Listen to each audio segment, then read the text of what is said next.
So let's get into it. The first one is CAD, how digital defines the physical. And here we're talking about Creo, okay?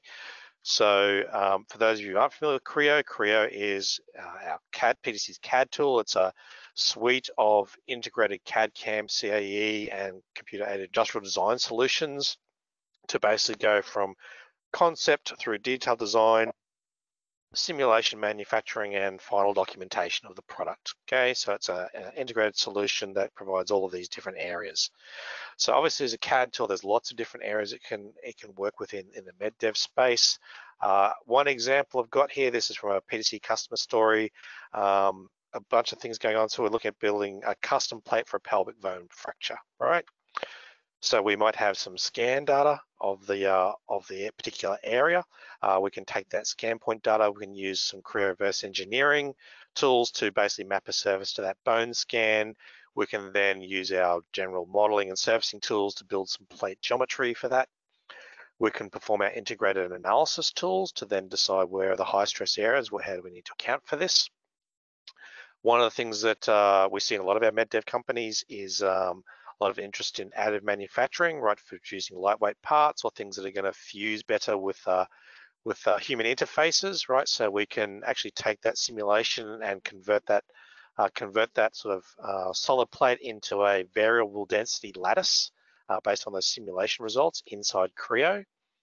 And then we can take that off and prepare that and send it off to a metal printer, work out optimized build times, reducing the amount of post-processing work that needs to be done for printing this in metal, right?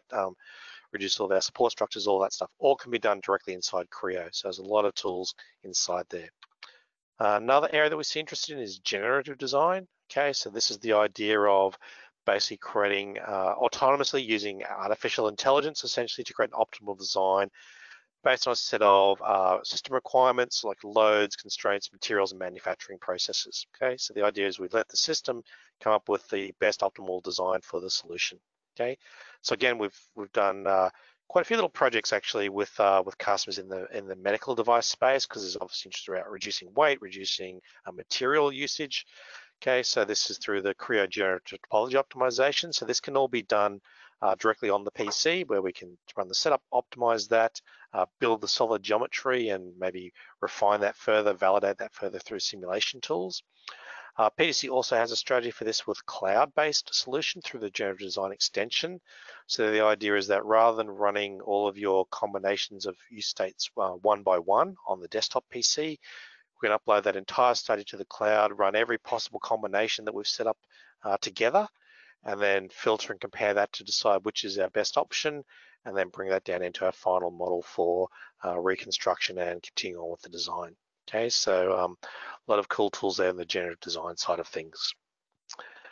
Another part, and this relates to the sort of the model-based digital thread that I was talking about, is model-based definition. Okay, so I know there's a few on the call today who have been using Creo for a while, and when you come to our What's New webinars, you know, there's always a big focus from PTC on the model-based definition updates, what's inside there, as customers are trying to move away from, you know, creating paper-based drawings to moving into an annotated model. Okay, so there's a whole bunch of tools in there in the base Creo for doing that. There's also add-ons for doing things like intelligent geometric dimensioning tolerancing.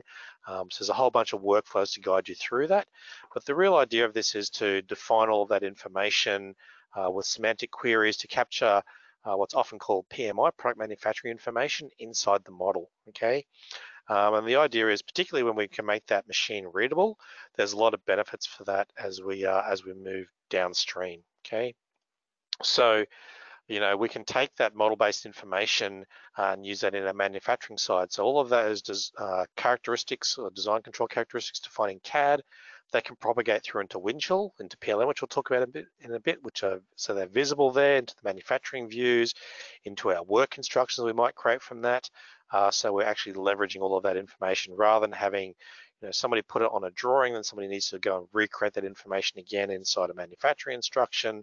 We're making that process more efficient, okay?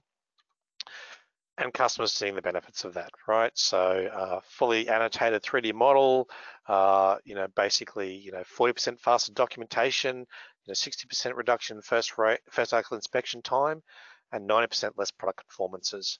okay, by moving to these sorts of digital methods, okay.